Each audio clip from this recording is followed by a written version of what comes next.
திமுக இல்லாட்டி இன்னைக்கு நீ முதலமைச்சரே கிடையாது. அவருடைய கால் தூசிக்கு பெற மாட்டால் திரு இன்றைய முதலமைச்சர் திரு ஜோசப் விஜய் அவர்கள். தாவேக்கோட ரகசிய இணக்கமாக இருக்கிறாரா இவரு எடப்பாடி பழனிசாமி? உலகமகா பிராடு ஆதவ அர்ஜுனா பதவிக்காக எதுவும் செய்யக்கூடிய மனுஷன் தான். அதான் ஸ்டாலின் கால கூட தயாரா இருந்தாரு. இதுவரைக்கும் செய்தியாளர் சந்திப்பு நடக்க துப்பு இல்ல திரு விஜய் அவர்கள். திமுகவும் அதிமுகவும் சும்மா வேண்டாம், பிரிஞ்சு கிடப்போம். கண்டிப்பா எங்களை அழிக்கல எவனாலும் முடியாது.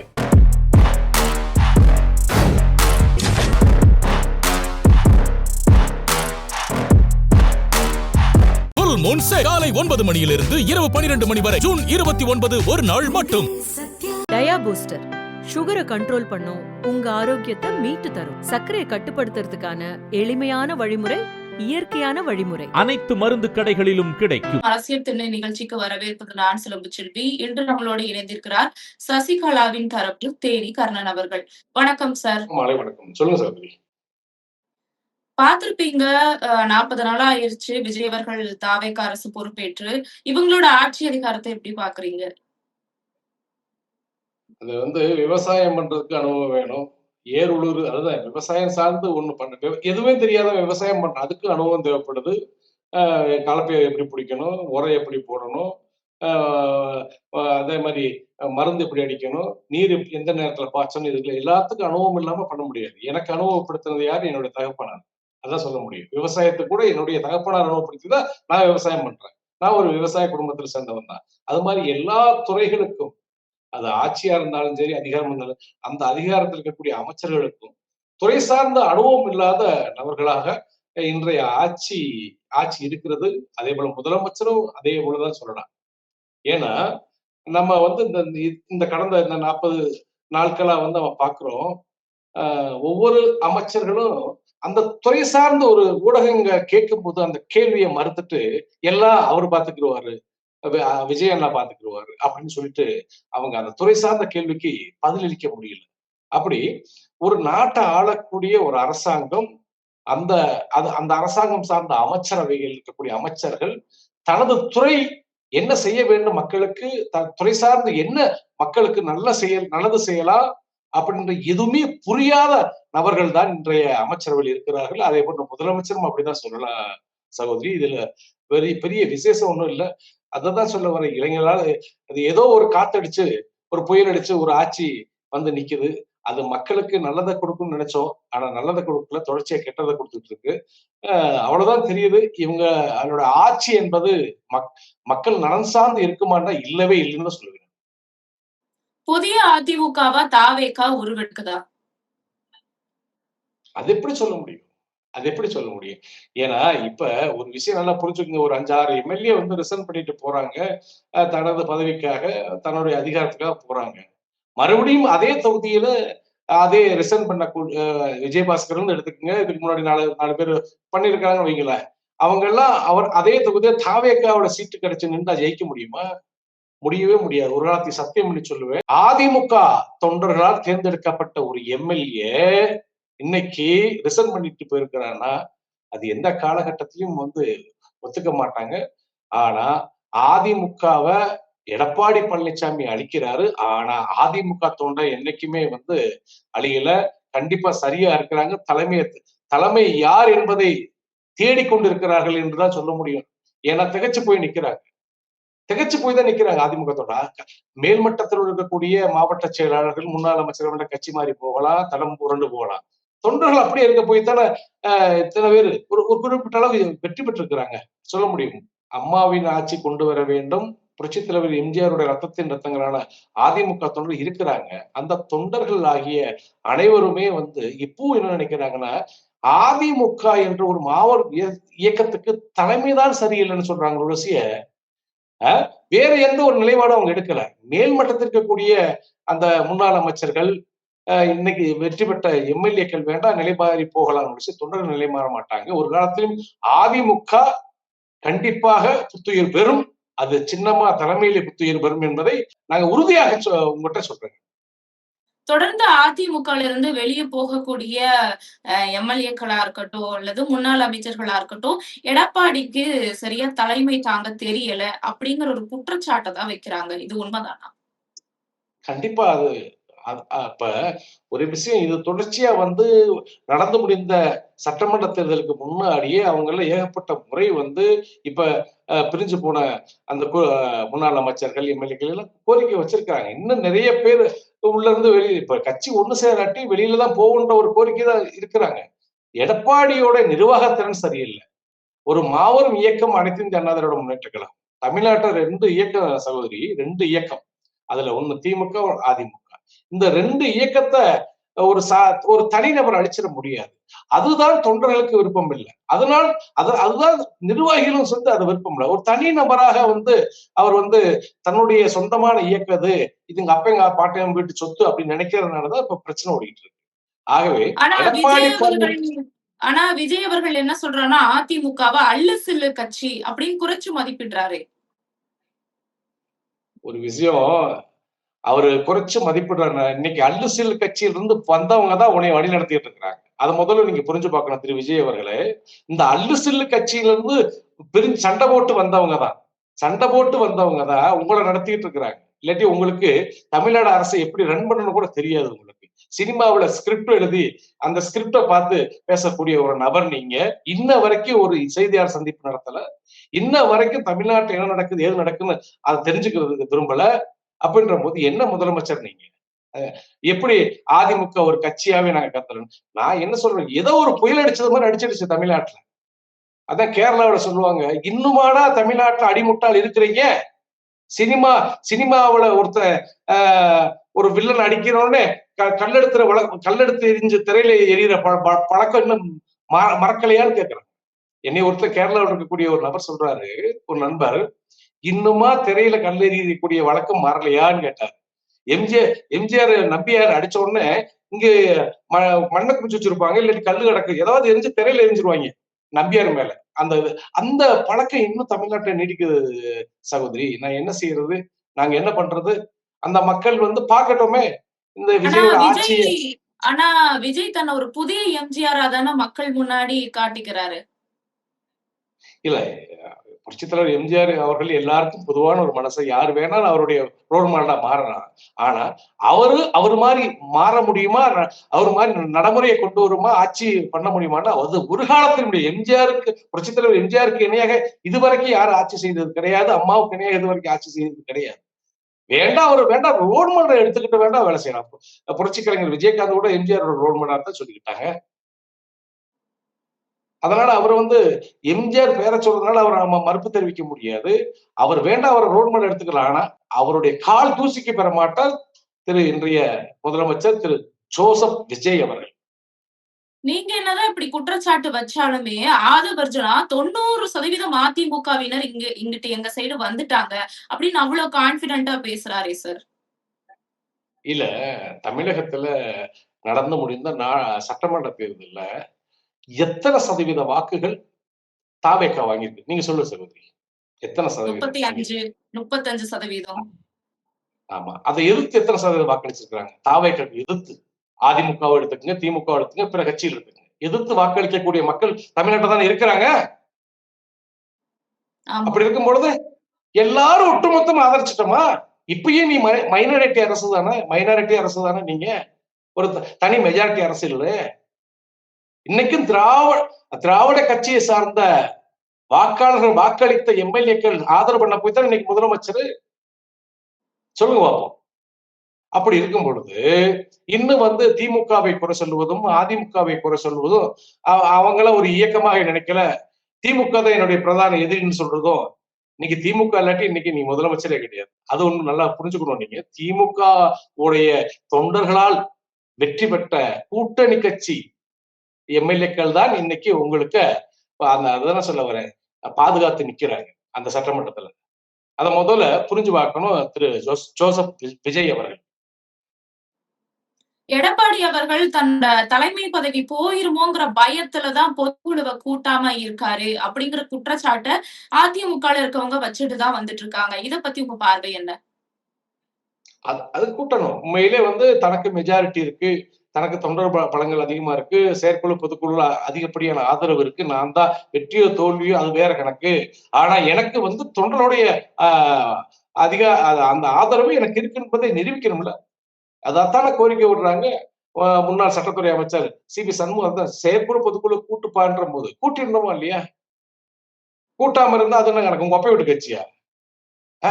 ஏதோ ஒரு ஒரு பிரச்சனையில ஓபிஎஸ்க்கு உங்களுக்கு பிரச்சனை வந்துச்சு, செயற்குழு பொதுக்குழு கூடிச்சு, அதுல ஓபிஎஸ் பிரச்சனை பண்ணாரு. ஏதோ ஒரு அதாவது பணத்தை கொடுத்து விலைக்கு வாங்கின மாதிரி ஆக்கிட்டீங்க. அப்பயும் கூட ரெட்டலை சின்னம் எங்க இருக்கோ அங்க போகணும்னு தொண்டர்கள் போனாங்க. ஆனா அந்த சின்னத்தை வெற்றி பாதையில கொண்டு போனா உண்மையிலேயே இந்த நல்ல மனுஷன் நல்லவன்னு சொல்லலாம். தொடர்ச்சியா தோல்வி பாதையில போகும்போது யார் ஏத்துக்குவா சகோதரி? யார் இவங்களை ஏத்துக்குவா? அப்படின்ற போது அதிமுகவினுடைய செயற்குழு பொதுக்குழு கூட்டுவதற்குண்டான எந்த ஒரு அதிகாரமும் இவருக்கு இல்லைன்னு தான் இவரா சொல்றாரு. ஏன்னா அப்படிதான் கூட்டிருக்கலாமே, கூட்டிருக்கலாம்ல. அதிகாரம் இல்ல, கூட்டினா கூட மாட்டாங்க. ஏன்னா இருக்கக்கூடிய முன்னாள் அமைச்சரே பதவிக்காக எங்கெங்கே போகும்பொழுது தொண்டர்கள் என்ன மனநிலை பயிர் ஒன்னாலதான்ப்பா பிரச்சனை. இவ்வளவு பிரச்சனைக்கு காரணகர்த்தா யாரு? எடப்பாடி பழனிசாமி. அப்ப நீ என்ன கூட்டுறது? அப்படியே கூட்டினாலும் பொதுச்செயலாளர் மாற்றம் ஏற்படும். அதனாலதான் அவர் கூட்ட மறுக்கிறார், பயப்படுகிறார். தொடர்ந்து அதிமுகவுல இருந்து பிரிஞ்சு போனவங்கள கண்டிப்பா அதிமுகல சேர்த்துக்கணும் அப்படின்னு கட்சிக்குள்ள இருக்கவங்க கோரிக்கை வச்சுட்டு தான் வந்துட்டு இருக்காங்க.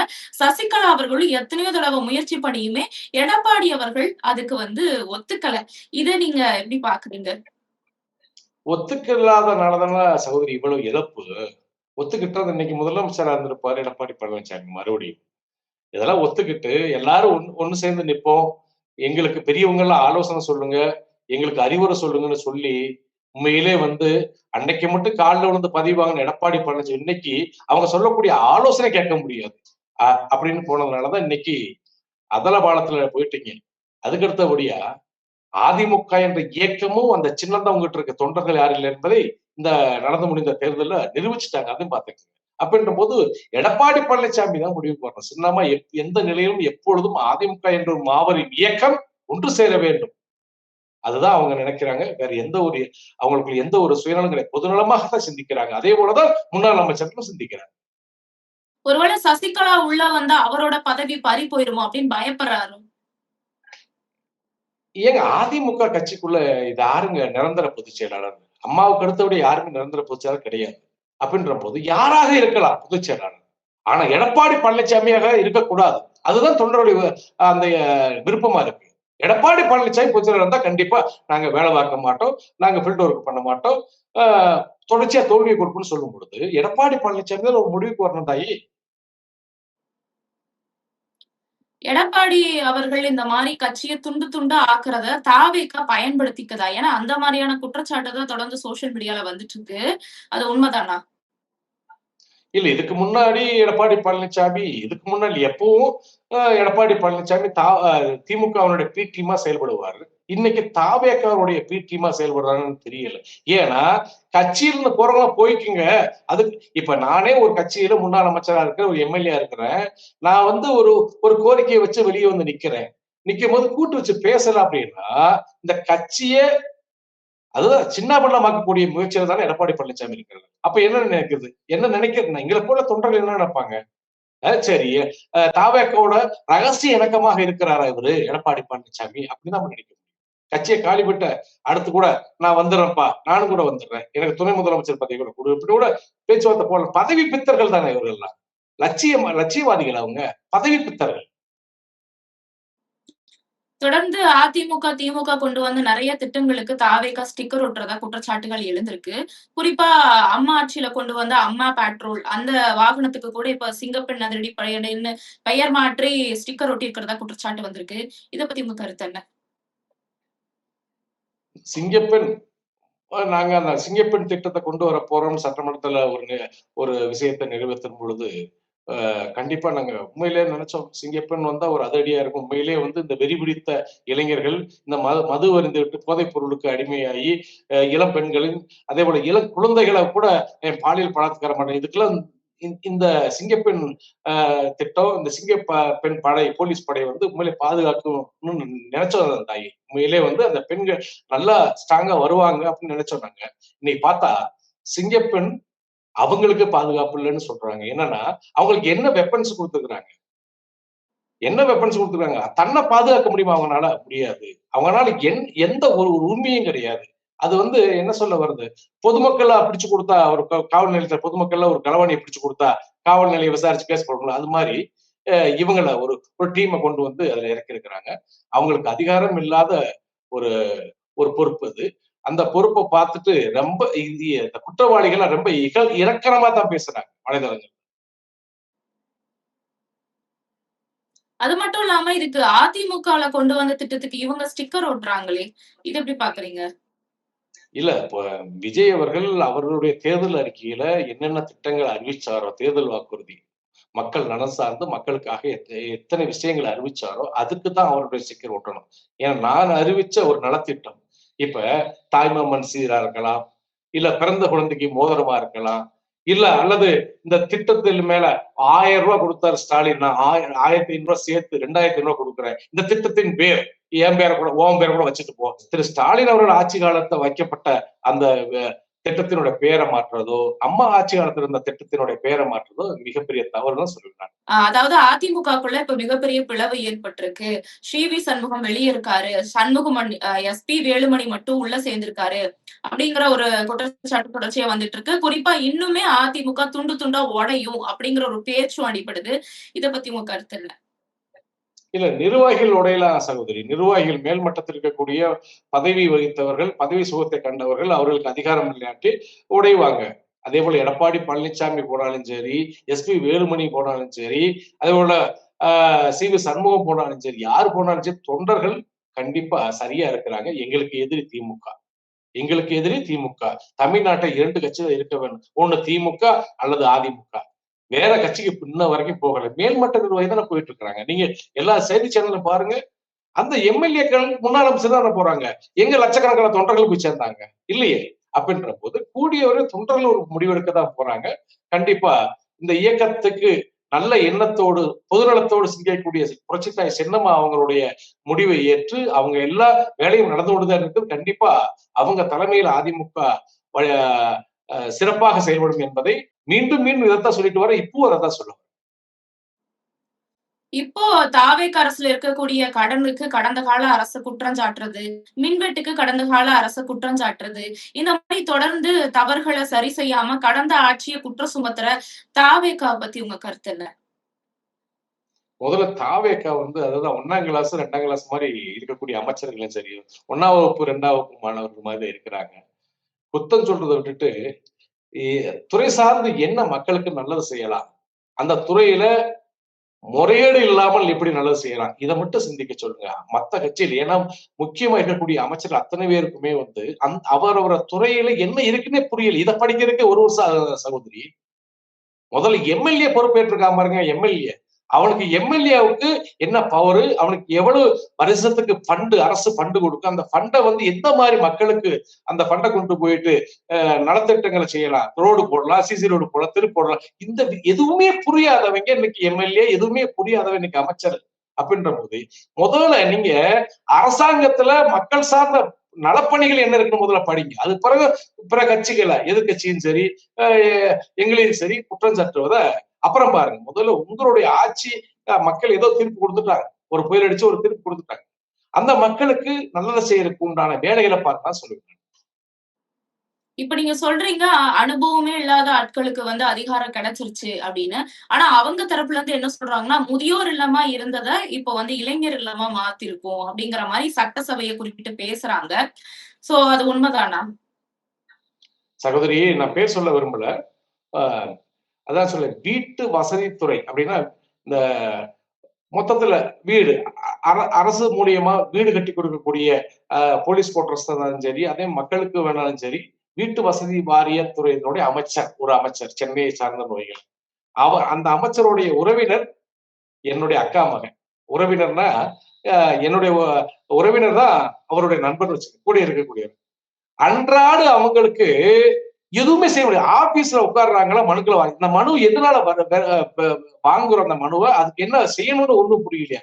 அவன் நேத்து போன் பண்ணி சொல்லிட்டு இருக்கான், அந்த துறை சார்ந்து எதுவுமே புரியலமாமா, அவருக்கு அன்றாட செலவுக்கே பத்தல, அன்றாடு அவர் செலவுக்கே பத்தலமான்ற. அப்படிப்பட்ட அமைச்சர்களை வச்சு எப்படி 5 ஆண்டுகள்ல தமிழ்நாட்டு மக்களுக்கு நல்லா செய்ய போறாங்கன்னு தெரியல சகோதரி. அமைச்சர்கள் தான் இப்படி இருக்காங்கன்னு பார்த்தா, சட்டசபையில முதலமைச்சர் எழுந்து பதில் சொல்லாம இருக்காரு. அதுக்கு பதிலா ஆதவர்ஜுனா மின்துறை அமைச்சர் இவங்க தான் பதில் சொல்லிட்டு இருக்காங்க. இப்படி தொடர்ந்து முதலமைச்சரும் எத பத்தியும் பதில் சொல்லாம பிரஸ் மீட்ட சந்திக்காம போறத பத்தி இப்ப பார்வை என்ன? கண்டிப்பா பிரஸ் மீட் கொடுக்கணுங்க. கேள்வி முதல்ல ஊடகம் என்பது நாட்டினுடைய ஒரு முக்கிய அங்கம். அது கண்டிப்பா அன்றாட நிலைய முதலமைச்சர் தான் ஊடகம் கேட்பாங்க. அமைச்சர்களே வச்சே பேசிடுவோம், நம்ம எதுவுமே பேச மாட்டோம், நல்லா வீட்டுல இருந்து சாப்பாடு கொண்டு வர்றது ரீல்ஸ் போடுவோம், அதை சாப்பிடுறது ரீல்ஸ் போடுவோம் இருந்தா இது என்ன கணக்கு? நீங்க எப்படி இடத்துல உட்கார்ந்து இருக்கீங்க, ஒரு முதலமைச்சர் ஸ்தானத்துல இருக்கீங்க, முதலமைச்சராக இருக்கிறீங்க, அன்றாட ஒரு அறிக்கை வேணும், ஒரு 4 நாளைக்கு ஒரு அறிக்கையாவது கொடுங்க. உங்களால முடியாட்டி 4 நாளைக்கு எழுதி வச்சு கூட பேசுங்க. நீங்க எழுதி வச்சு பேசுறவர் தான், ஒரு ஸ்கிரிப்ட படிக்கிறவர் தான். நான் என்ன சொல்ல வரேன்னா, சினிமாவில் எப்படி ஸ்கிரிப்ட் எழுதி கொடுக்குறாங்கன்னா அதை பத்தி தான் பேசுவார். அப்படித்தான் பழக்கம். பிரஸ்ஸா உடனே சந்திச்சா அவரு எதுவும் பேச முடியாது. அப்ப அந்த ஸ்கிரிப்ட் என்ன செய்வாங்க, நடிகர் உங்களுக்கு தெரியும் நினைக்கிறேன், ஷூட்டிங் ஸ்பாட்ல பாப்பீங்களா, ஷூட்டிங் ஸ்பாட்ல நடிகர்கள் என்ன பண்ணுவாங்கன்னா அந்த ஸ்கிரிப்ட கையில வச்சு அவங்கள பழக்குவாங்க. பாத்துக்கீங்களா, அவனா பேசுவான், அவனா நடிப்பான், நடிச்சு அவனா ரிகர்சல் பாத்துக்குவான். அது மாதிரி இருந்த ஒரு மனிதர் திரு விஜய் அவர்கள் இன்னைக்கு முதலமைச்சராக இருக்கிறாரு. அதனால அவர் தான் நினைச்சு பார்க்கணும், மக்கள் எல்லாம் பேச சொல்றாங்களே, ஊடகத்தை சந்திக்க சொல்றாங்களே, எந்த ஒரு விஷயம்னாலும் அறிக்கை கொடுக்க சொல்றாங்களே, இது ஏன் நம்ம சைலண்டா இருக்கிறோம் அப்படின்னு அவர் நினைச்சு பார்க்கணும். நம்மளுக்கு சொல்றதுக்கு என்ன அதிகாரம் இல்லையா சகோதரி? இப்ப நீங்க சொல்றீங்க முதலமைச்சர் அவர்கள் ரொம்ப அமைதியா இருக்காரு அப்படின்னு. இதுக்கு பின்னாடி என்ன ஒரு பேச்சு இருக்குன்னா, அமைச்சர் ஆதவர்ஜுனா தான் இந்த கட்சியவே இயக்குறாரு, அவருதான் இந்த கட்சிக்கு ஃபண்ட் தராரு, அதனால முதலமைச்சர் அமைதியா தான் இருக்கணும், முதல் போட்ட அமைச்சர் தான் பேசணும், ஆதவர்ஜுனா தான் ரைட்ஸ் படி பேசணும் அப்படிங்கிற மாதிரி ஒரு பேச்சு இருக்கு. அவருக்கு தான் அவருடைய மைச்சனை பதில் சொல்லிட்டாரு. பாண்டிச்சேரி எம்எல்ஏ நினைக்கிறேன், அவருடைய மைச்சனுடைய பேட்டியை நான் பார்த்தேன்.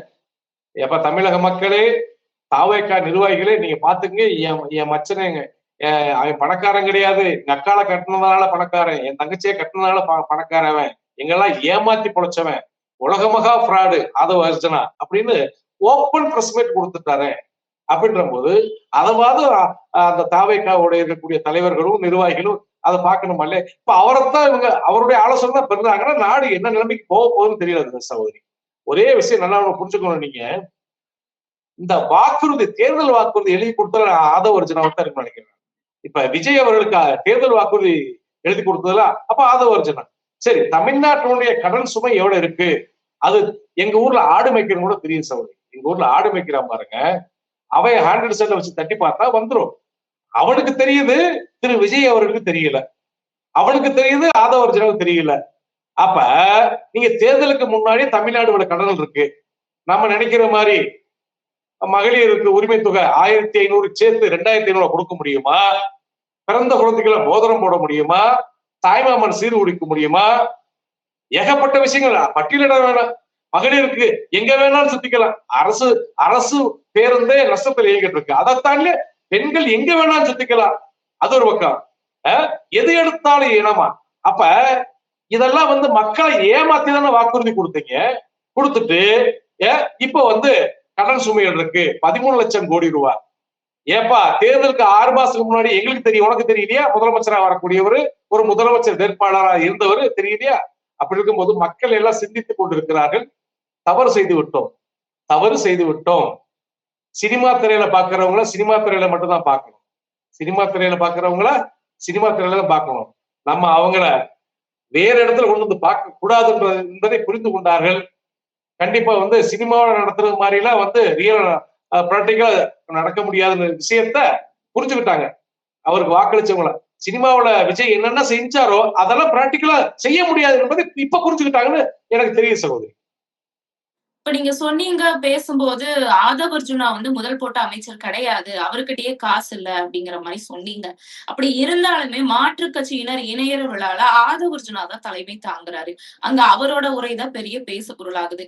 அப்போ அந்த இடத்துல இந்த கட்சிக்கு பின்னாடி ஆதவ் அர்ஜுனா தான் ஸ்ட்ராங்கா இருக்காரோ அப்படிங்கிற கேள்வி எழுதுல சார். இல்ல ஆதவ அர்ஜுனா ஸ்ட்ராங்கா இருக்காரோ, இல்ல வலிமையா இருக்காரோ, வலிமை இழந்திருக்காரோ நம்மளுக்கு தெரியாது. ஆனா இந்த இந்த ஆட்சியே வலிமை இழந்துதான் இருக்குன்னு நான் சொல்றேன். அவர் மட்டுமல்ல சகோதரி. இந்த ஆட்சியே வலிமை இழந்துதான் இருக்கிறது. மைனாரிட்டி அரசு தான். எப்ப என்ன என்ன ஆகும்னு சொல்ல முடியாது சகோதரி. எப்ப என்ன நேரம் என்ன ஆகும்னு சொல்ல முடியாது. கண்டிப்பா அமைச்சரவையில பங்கு பெறாத கம்யூனிஸ்ட் துண்டா யோசிச்சுட்டு இருக்கு. கம்யூனிஸ்ட் 2 கம்யூனிஸ்ட் வலது இடதும் யோசிச்சுட்டே இருக்கு. நல்லா புரிஞ்சுக்க. அதே போல இவங்க குதிரை பேரம் பேசி அதிமுக எம்எல்ஏக்களை விலை பேசி வாங்கினாலும் அதே அதிமுக எம்எல்ஏக்கள் போய் அந்த தொகுதி நின்றா டெபாசிட் வாங்க மாட்டான். எங்க தாவேக்கா மூலியமா போய் நின்றா ரிசீவ் சின்னத்துல டெபாசிட் வாங்க மாட்டான். அப்படின்ற போது கண்டிப்பா கூடிய விரைவில் இந்த இடைத்தேர்தல் அறிவிப்புக்கு முன்னாடி எதுவும் நடக்கலாம் சகோதரி. கண்டிப்பா இந்த ஆட்சி நீடிக்கும் நினைச்சிடாதீங்க. இந்த ஆட்சி நீடிக்கும் நினைக்காதீங்க. போற போக்க பார்த்தா சசிகலா அவர்கள் தரப்புமே சசிகலாவுமே விஜய் அவர்கள் கட்சியில இணையறதுக்கு வாய்ப்பு இருக்கா? கண்டிப்பா அது ஒரு காலத்துக்கு நம்ம ஏத்துக்கவே முடியாது சகோதரி. ஏன்னா வாழ்த்து எல்லாரும் ஒரு அரசியல் நாகரிகத்தோடு வாழ்த்து தெரிவிச்சிருக்கிறாங்க. அவ்வளவுதான் விஷயம். சின்னம்மா என்னைக்கு போய் விஜய் அவர்களை சந்திச்சாங்க. கூட்டணி பேச்சு ஒரு காலகட்டத்தில் நடந்தது. அவ்வளவுதான். எப்ப தேர்தலுக்கு முன்னாடி அது யாரு கூட்டணி வைக்கலாம் அது வேற கணக்கு. ஆனா அதுக்கு பிறகு எங்களுடைய உறவு என்பது இல்ல. எப்பயுமே நாங்க அதிமுகவினுடைய அந்த விஷயத்தை நினைச்சுதான் பேசிட்டு இருக்கிறோம். உங்கள்கிட்டயும் எங்களோட கட்சி என்னைக்கு ஒற்றுமைப்படுதோ, எங்களோட இயக்கத்தினுடைய தொண்டர்கள் என்னைக்கு ஒருங்கிணைக்கிறோமோ அன்னைக்குதான் எங்களுக்கு விடிவுகள், அன்னைக்குதான் எங்களுக்கு சுதந்திரம் கிடைச்சதுன்னு நாங்க நினைச்சிட்டு இருக்கோம். அப்படி இருக்கும்பொழுது சின்னம்மா அந்த ஒரு முடிவுக்கு போக மாட்டாங்க. சின்னம்மா அதுதான் சொல்றாங்க, ஒரு மிகப்பெரிய ஒரு ஆளுமையற்ற பல ஆண்டுகளா 33 வருஷமா பயணிச்சவங்க, பல அமைச்சர்களை உருவாக்குனவங்க, ஒரு சில முதலமைச்சர்களை உருவாக்குனவங்க அந்த நிலைக்கு போக மாட்டாங்கன்னு நினைக்கிறேன். போக மாட்டாங்க. இந்த கருத்து என்பது தவறான கருத்து. அதிமுக இப்ப துண்டு துண்டா உடையறதுக்கு பாஜகவும் ஒரு காரணம். அவங்க பின்னாடி செயல்படுறாங்க அப்படிங்கிற ஒரு பேச்சு இருக்கே சார். அது உண்மைதானா? ஆரம்பத்துல இருந்து உண்மைதான சகோதரி. ஆரம்பத்திலே பாஜக காரன் தான் எங்களுடைய இயக்கத்தை அழிச்சு தன்னுடைய இயக்கத்தை வளர்க்க பார்த்தாங்க. கண்டிப்பா மக்கள் அதுக்கு ஒரு காலத்தில் ஏத்துக்கிற மாட்டாங்க. ஒரு மதவாத சக்தி தமிழ்நாட்டுக்குள்ள வரக்கூடாது, அது நம்மளிட்டு வரக்கூடாது என்பதை அது தொடர்ச்சியா அவங்க அந்த முடிவுக்கு கொடுத்துட்டு இருக்கிறாங்க. மேல்மட்டத்துல ஆதரிச்சாலும், மேல்மட்டத்துல கூட்டணி வச்சாலும் வாக்கு சேகரிக்கிறவனும் ஓட்டு போறவனும் யாரு? அதிமுக. அப்ப ஒரே ஒரு இடத்துல வெற்றி பெற்றிருக்கிறாங்க பாஜக. அதான ஒண்ணு சொல்ல முடியும். பெருசா ஒண்ணு பாஜக வளரலையே. அப்படின்ற போது பாஜக எந்த மாதிரி எங்களை சீர்குலைச்சோ அதுக்கு தக்கன மக்களும் அவர்களுக்கு பாடம் புகட்டுக் கொண்டே இருக்கிறார். எடப்பாடி அவர்கள் இதெல்லாம் தெரிஞ்சுமே ஏன் அமைதியா இருக்காரு அப்படிங்கிற ஒரு கேள்வி எழுது. அவங்க கட்சி துண்டு துண்டா உடையறதுக்கு பாஜக ஒரு காரணமா இருக்குன்னு நீங்களும் சொல்றீங்க. அப்படி இருந்தும் ஏன் எடப்பாடி அவர்கள் அமைதியா கடந்து போறாரு? அதுக்கு என்ன காரணம்? சகோதரி, ஒரே ஒரு விஷயம் புரிஞ்சுக்கணும் நீங்க. அதான் சொல்றேன். அவரு நினைச்சிட்டு இருக்கிறாரு, நம்மளுக்கு உலகமே அழிஞ்சாலும் அதிமுகவுடைய பொதுச்செயலாளர் நம்மளா இருந்தா மட்டும் போதும், நாடே அழிஞ்சிட்டு போது, நாசமா போய் போகுது, எல்லார் பயிலும் போகட்டும், அதிமுக பொதுச்செயலாளர் நான் மட்டும் இருந்தா போதும்னு நினைக்கிறாரு. அவ்வளவுதான். ஆனா நீயா இருந்துக்கிற அதுல எந்த மாற்றம் இல்ல. தனிமரமா நிக்க. ஆமா சகோதரி, அப்புறம் என்ன? எவ்வளவு தோல்வி. சரி, தோல்விக்கு எல்லாரும் உங்கள்கிட்ட பேசுற போது அதுக்குன்னு ஒரு ஆய்வு நடத்தி எல்லாத்தையும் ஒற்றுமைப்படுத்திருக்கு. என்ன ஆச்சு? ஏன் அந்த முயற்சி வரலன்ற? அப்ப நான் இருக்கிற வரைக்கும் பொதுச்செயலாளர் சாவேன். அதுக்கு பிறகு என் மகன் வந்துருவார், என்னுடைய மகன் வருவார், மிதுன் வந்துருவார். மிதுன் இல்லன்னு செய்தியாளர் சந்திப்புல சொல்லியிருக்காரு சார். அது எப்படி அடிப்படை உறுப்பினர் இருப்பாரு? என் மகன் இப்ப நான் தேனிக்காரன், என் மகன் அதிமுக அடிப்படை உறுப்பினர் தான் இருந்தா. அதுக்கு முன்னாடி ஓட்டு போடும் போது அதிமுக அடிப்படை உறுப்பினர். இன்னைக்கு சின்னம்மா இயக்கத்துல என் கூட அவனும் சேர்ந்து இருக்கிறான். அது எப்படி வீட்டுல இருக்கக்கூடிய வாரிசுகளை கட்சியில சேர்க்காம வேற ஒரு கட்சியில சேர்ந்துருவாங்க, சேர்த்து வைப்பாங்களா? சொல்லுங்க சகோதரி. அடிப்படை உறுப்பினர் இல்லாம எப்படி இருப்பாரு? அதுக்கு அடுத்தபடி ஐடிவிக்கு மாநில பொறுப்பாளரை கொடுக்கறதுக்கு உண்டான முயற்சியில பண்ணிட்டு இருக்காங்களா?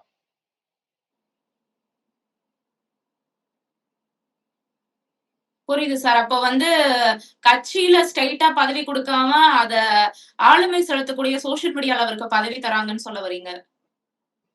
இல்ல, அப்படியே அப்படியே வந்து உள்ள வந்து சேர்றது தானே சகோதரி. விளையாட்டுத்துறை அமைச்சரா இருந்தவர் தானே யாரு, உதயநிதி ஸ்டாலின். துணை முதலமைச்சர் ஆனார்ல, அப்படித்தான் சுத்தி வச்சு கொண்டு வர்றதுதான். அதான் வாரிசு அரசியல் என்பது. அதே ஆனா மக்கள் சமயம் ஏத்துக்கிற மாட்டாங்க. அதிமுகல இருந்து போன முன்னாள் அமைச்சர்கள் எல்லாருமே அதிமுகவும், திமுகவும் ஒன்றிணையறதுக்கான பிளான் போட்டாங்க. அதனாலதான் நாங்க வெளிய போனோம். அப்படிங்கிற ஒரு காரணத்தை கூட சொல்றாங்களே. இது உண்மைதானா? அது உண்மை. அது மாற்றமில்லாத ஒரு உண்மை சொல்லுவேன். பதவிக்காக எதையும் செய்யக்கூடிய மனுஷன் தான் யாரு, எடப்பாடி பழனிசாமி. அதுக்கு திமுக தான் சம்மதிக்கல. ஆனா அது முழு முயற்சி எடுத்தது எடப்பாடி பழனிசாமி எடுத்திருக்கிறார். அது எங்களுக்கு அறிஞ்ச உண்மை. அது பதவிக்காக எதுவும் செய்யக்கூடிய மனுஷன் தான். அதான் ஸ்டாலின் காலத்துல தயாரா இருந்தாரு. நீங்க மட்டும் சொல்லுங்க, நல்லதா கெட்டதை நம்ம பாத்துக்குவோம், இடையில ஒருத்தர் வரக்கூடாது அப்படின்னு பேச்சுவார்த்தை நடத்துறது உண்மைதான். வரக்கூடிய உள்ளாட்சி தேர்தல்ல அதிமுகவோட சசிகலா அவர்களுடைய இயக்கம் இணையறதுக்கு வாய்ப்பு இருக்கா? இணைஞ்சா வெற்றி பெறும், இல்லாட்டி மிகப்பெரிய இதை காட்டி மோசமான தோல்வி அடையும் சொல்லுங்க. இணைஞ்சால் அதிமுக வெற்றி வரும், இல்லாட்டி இதை காட்டிலே மோசமான நிலைக்கு போயிடுது சொல்லுங்க. பாஜகவோட ஈடி ரைட்டுக்கு பயந்துதான் எடப்பாடி அவர்கள் அதிமுக ஒன்றிணைக்காம இருக்காரு, தாவேகாவை எதிர்த்து பேசாம இருக்காரு அப்படிங்கிற ஒரு பார்வையும் இருக்கே சார்.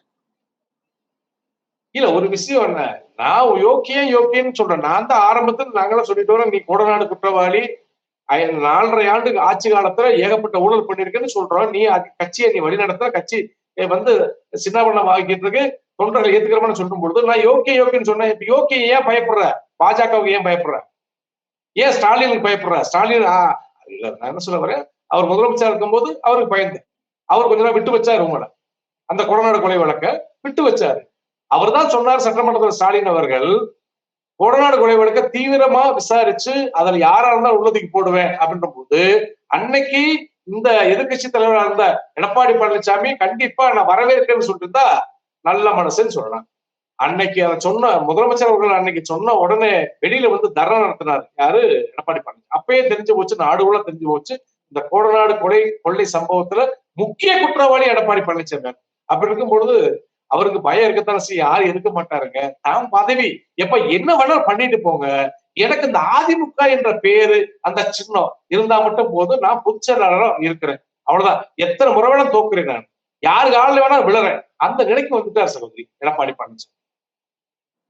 அதிமுகல இருந்து பிரிஞ்சு போன எம்எல்ஏக்களா ரிசைன் பண்ணிட்டு போன முக்கியமான ஆட்கள் எல்லாமே ஸ்டேஜ்ல பேசும்போது, எங்க வீட்டுக்கு ஈடி ரைடு வேணா விடுங்க, நாங்க பாத்துக்கிறோம், குதிரை பேரம்லாம் ஒண்ணும் நடக்கல அப்படின்னு சொல்லி பேசுறாங்களே, அத பத்தி உங்க பார்வை என்ன? குதிரை பேரமும் நடக்குது, பாஜகவோட நெருக்கடியும் எல்லாமே இருக்கு சகோதரி. எல்லாமே குதிரை பேரம் நடத்தி தான் சில எம்எல்ஏக்கள் ராஜினாமா பண்ணிட்டு அதிமுகவின் ரத்தங்கள் வாக்களிச்சிருக்காங்க. நல்லா ஒண்ணு புரிஞ்சுக்கணும், நீங்க தாவேகா தொண்டை வாக்களிச்சு வரல, அதிமுகவினுடைய தொண்டர்கள் வாக்களிச்சு வெற்றி பெற்று வந்த அந்த எம்எல்ஏக்கள் மனச்சாட்சி இல்லாம பதவி வெறியோடு அதை ரிசர்வ் பண்ணிட்டு போறாங்க. அந்த தொகுதிகளை போன செருப்பு அடிப்பாங்களா அவங்க, அந்த தொகுதிக்குள்ள மறுபடியும் அந்த எம்எல்ஏக்கள் போன செருப்பு கொண்டு தான் அடிப்பாங்க. அதெல்லாம் மறந்துட்டு வர்றாங்கன்னா அதுல குதிரை பேரம் நடந்ததுல உண்மைதான், அதுல எந்த மாற்றம் இல்லை. தாவேகா அரசு குதிரை பேரம் நடத்திதான் தனக்கு பணத்தை சேர்த்து கொண்டு இருக்குன்னு சொல்லுவோம், தனது பெரும்பான்மையை கொண்டு வரணும்னு சொன்னாங்க. ஆனா இன்னைக்கும் எங்க கண்ணு முன்னாடி நீங்க மைனாரிட்டி அரசு தான் தாவேகா அரசு. அதிமுகல இருந்து பிரிஞ்சு போன ஆட்கள் இப்ப தாவேகால சேர்ந்திருக்கிறதுனால தாவேகாக்குள்ளேயே ஒரு பெரிய உட்கட்சி பூசல் போயிட்டு இருக்கு. குறிப்பா மாவட்ட செயலாளர்கள் தாவேகாவோட அடிப்படை உறுப்பினரா இருந்து வேலை செஞ்சவங்க எல்லாம் பயங்கரமான அதிருப்தியில இருக்காங்க அப்படிங்கிற ஒரு பேச்சும் போயிட்டு இருக்கு சார். இத பத்தி உங்க கருத்து என்ன? ஆமா, இப்ப விஜய் அவர்கள் சினிமா படம் நடிக்கிற போது போஸ்டருக்கு பால் ஊத்துனவன் எல்லாம் இன்னைக்கு மாவட்ட செயலாளர் இருக்கிறான், எல்லா இடத்தையும் மாவட்ட செயலாளர் இருக்கிறான், மந்திரியாவும் இருக்கணும் வைங்களேன். நீங்க மந்திரி ஆக்கிற யாரு, போஸ்டர் ஊத்துனவன், பால் ஊத்துனவன், டிக்கெட் வித்தவன், தியேட்டர்ல அந்த ரசீது பண்ண டிக்கெட் வித்து இன்னைக்கு எம்எல்ஏ அமைச்சரா இருக்கிறான். அப்படி இருக்கும்பொழுது புதுசா அதிமுக வந்து அனுபவம் வாய்ந்தவர்கள் தேவைப்படுகிறார்கள். யாரு, விஜய் அவர்களுக்கு அனுபவம் வாய்ந்தவங்க தேவைப்படும் பொழுது அப்ப இந்த செங்கோட்டையன் போனோடனே ஒரு சில பேருக்கு மரியாதை குறைவு. அதே போல சிசிடிவி பிரபாகரன் போனோடனே அவரு எங்க போய் உட்காந்துருக்காரு, மெயினான இடத்துல உட்காந்துருக்காருன்னு வைங்களேன், சபாநாயகரா உட்காந்துருக்காரு. இவர் ஒரு முக்கிய அமைச்சர் இருக்காரு. அப்ப இப்ப அந்த அதிமுக முக்கிய நிர்வாகிகள் போயிட்டா இந்த தாவேக்காவோட ரசிகர் மன்ற தலைவர்கள் என்ன ஆவான்னு தெரியல. அதனால அவங்க அதிருப்தியில் இருக்கத்தான் செய்வாங்க. அது உண்மைதான். ஆனா தன்னோட சொந்த கட்சிக்காரங்களுக்கு துரோகம் பண்றதா எடுத்துக்க முடியாதா தாவேக்கா பண்றது? துரோகம் பண்ணி தானே இருக்கிறாங்க. தனது மனைவிக்கோ மகனுக்கும் துரோகம் பண்ணி வீட்டுக்குள்ள வரக்கூடாதுன்னு சொல்லக்கூடிய திரு ஜோசப் விஜய் அவர்கள் மக்களுக்கும் அதே போல மக்களோட மக்களா இருந்து தனது ரசிகராக இருந்து இன்னைக்கு எம்எல்ஏ இருக்கக்கூடிய பொதுமக்களா இருக்கக்கூடிய தனது கட்சிக்காரர்கள் இருக்கக்கூடிய அவங்களுக்கு ஏன் துரோகம் பண்ணப்படாது? சொந்த மகனுக்கு துரோகம் பண்றாரு, மகளுக்கு துரோகம் பண்றாரு, மனைவிக்கு துரோகம் பண்றாரு. அப்ப இதெல்லாம் பெரிய விஷயமா சகோதரி? தொடர்ந்து தாவேக்கா ஆட்சியில அதிகப்படியான குற்ற சம்பவங்கள் நடக்குது. ஆனா அந்த மாதிரி எதுவுமே நடக்கல. அப்படி எதுவும் குற்ற சம்பவங்கள் நடக்காததா செங்கோட்டையன் அவர்கள் பிரஸ் மீட்ல சொல்றாரு. குற்ற சம்பவங்களே நடக்கலையா? செங்கோட்டையன் சொல்றாருன்னா காவல்துறையை கட்டுப்பாட்டை வச்சுக்கிறது யார் சகோதரி? விஜய். முதலமைச்சர் அவர். அவருதான் சொல்லணும். இதுக்கு பதில் யார் சொல்லணும்னா விஜய் அவர்கள் சொல்லணும். ஏன் இதுவரைக்கும் செய்தியாளர் சந்திப்பு நடக்க துப்பு இல்ல திரு விஜய் அவர்களுக்கு? ஏங்க முதலமைச்சர் அவர்கள் தான் காவல்துறையை கட்டுப்பாட்டை வச்சிருக்கீங்க. தொடர்ச்சியா பாலியல் பலாத்காரம் கொலை நடந்துட்டு இருக்கு. டிவியை பார்த்தா அதான் தெரியுது, செய்தித்தாளை பார்த்தா அதான் தெரியுது, செல்போனை திறந்து அதான் தான் வருது. அப்ப இதுக்கு மக்கள்கிட்ட ஒரு குரலை கொடுங்க, செய்தியாளர் சந்திப்பு நடத்துங்க. இதுக்கெல்லாம் யாரு காரணம்? நீங்க வாயில சொல்லுங்க. அப்ப ஒரு முதலமைச்சர் அதுக்கு பொறுப்பேற்க மாட்டார், அது சம்பந்தமா அறிக்கை கொடுக்க மாட்டார், அது சம்பந்தமா ஒரு நடவடிக்கை எடுக்க மாட்டார்ன்ற போது செங்கோட்டையன் சொன்னான்னா வேற யாரு சொன்னாலும் அது மக்கள் ஏத்துக்கிறவங்களா சகோதரி? முதலமைச்சர் தான் பேசணுங்க. முதலமைச்சர் தான் பேசணும். அவங்கள்ட்ட தான் காவல்துறை இருக்கு, சட்ட ஒழுங்கு அவங்கள்ட்ட தான் இருக்கு. சட்ட ஒழுங்கு பாதிக்குதுன்னு யாரு பார்க்கணும்? முதலமைச்சர் தான் பார்க்கணும். அவர் தானே பார்க்கணும். அவர் ஏன் வாய் திறக்க மாட்டேங்கிறார்? அப்படின்ற போது இது தாவேக்காவுடைய தொண்டர்களுக்கே அவமானமாக இருக்கிறது. தாவேக்காவோட ஆட்சி 6 மாதம் கூட தாங்காது அப்படின்னு பலரும் பேசி வந்துட்டு இருக்காங்க. அத பத்தி உங்க பார்வை என்ன? இல்ல இதே நிலை நீடிச்சா அது ஒரு 6 மாசம் கூட தாங்காது. இதே நிலை நீடிச்சா ஒரு பொறுப்பற்ற தன்மை ஒரு விஷயத்தை சொல்லிட்டு அதை மறைக்கிறதுக்காக வேண்டி வெள்ளை அறிக்கை, மக்களை ஏமாத்திட்டு, மக்களை தேர்தல் அறிக்கையின் பேர்ல ஏமாத்திட்டு வெள்ளை அறிக்கைன்னு ஒண்ணு கொண்டு வந்து காமிச்சு 13 லட்சம் கோடி ரூபாய் கடன் சொல்லி சமாளிக்கிற வேலையில விட்டுட்டு முடிஞ்சா பார்க்கணும், இல்லாட்டி விட்டுறது. இந்த பொய்யான வாக்குறுதி கொடுத்து தமிழக மக்களை ஏமாத்தி இன்னைக்கு முதலமைச்சர் இருக்கக்கூடிய திரு ஜோசப் விஜய் அவர்கள் கண்டிப்பா நீடிக்க மாட்டார். சிறிது காலம்தான், எல்லாம் சில காலம்தான், சிறிது காலம் தான் போயிட்டு. இறுதியா ஒரு கேள்வி, அதிமுக வருங்காலத்துல எப்படி இருக்கும்? தொடர்ந்து தேர்தல்ல பயணம் பண்ணுவாங்களா? இல்ல எந்த மாதிரி போகும்? திராவிட கொள்கை கொண்ட கட்சிகள் 2 கட்சியும் திமுகவும் அதிமுகவும் சும்மா வேண்டாம் பிரிஞ்சு கிடப்போம். கண்டிப்பா எங்களை அழிக்கலாம் எவனாலும் முடியாது. திமுகவும் அழிக்க முடியாது, அதிமுகவும் அழிக்க முடியாது சகோதரி. நாங்க திராவிட கொள்கையை கொண்டவங்க, பெரியார் வழி வந்தவங்க, அண்ணா வழி வந்தவங்க. ஆகவே நாங்க வேற மாதிரி இல்ல. எல்லாரும் தலைவர்கள் போனாலும் தொண்டர்களாகிய நாங்க சரியா இருக்கிறோம். கூடியவர்கள் எங்கள் தலைமையை தேர்ந்தெடுப்போம். கண்டிப்பா அதிமுக புத்துயிர் பெறும். கண்டிப்பா வரக்கூடிய உள்ளாட்சி தேர்தல், கிராமப்புற உள்ளாட்சி, நகர்ப்புற உள்ளாட்சி தேர்தல்ல அதிமுக ஒன்று இணைந்து ஒருங்கிணைந்த அதிமுகவை வெற்றி பெறும். அது உண்மை. ரொம்ப நன்றி சார். நாங்க கேட்ட கேள்விகளுக்கு ரொம்ப பொறுமையா அழகாவும் பதில் சொன்னீங்க. நன்றி. நன்றி செல்வி. நன்றி.